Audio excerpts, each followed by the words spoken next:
sous la supervision d'un médecin chinois et d'un traducteur, grâce à Armelle, passe un examen complet de la vue. Le diagnostic tombe, il n'y a rien de grave. Elle reçoit ensuite des conseils pratiques pour préserver sa vision. C'est un ophtalmologue. Il m'a posé plein de questions des yeux. J'ai répondu les problèmes des yeux que j'avais. Parfois, comme les rayons de soleil qui m'attaquent souvent les yeux, je vois souvent noir.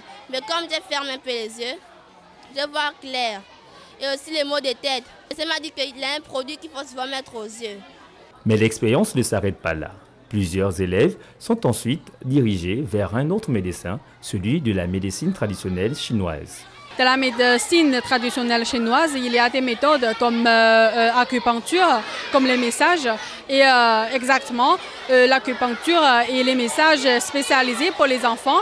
Oui, ça fonctionne très bien pour les enfants qui souffrent mal à la tête. L'opération sur les visites médicales que les Chinois viennent souvent nous offrir chaque année, parce que ça doit être la troisième fois depuis que je suis président de l'APE ici.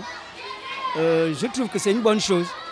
C'est une bonne chose parce qu'ils viennent faire des consultations gratuites et détecter certaines pathologies que nos enfants traînent. Cette initiative s'inscrit dans une volonté d'ouverture culturelle et de sensibilisation sanitaire. En alliant la médecine moderne à la sagesse ancestrale de la Chine, la mission médicale souhaite créer un pont entre les savoirs au bénéfice de plusieurs jeunes tels que Grace, Armelle et beaucoup de ses camarades.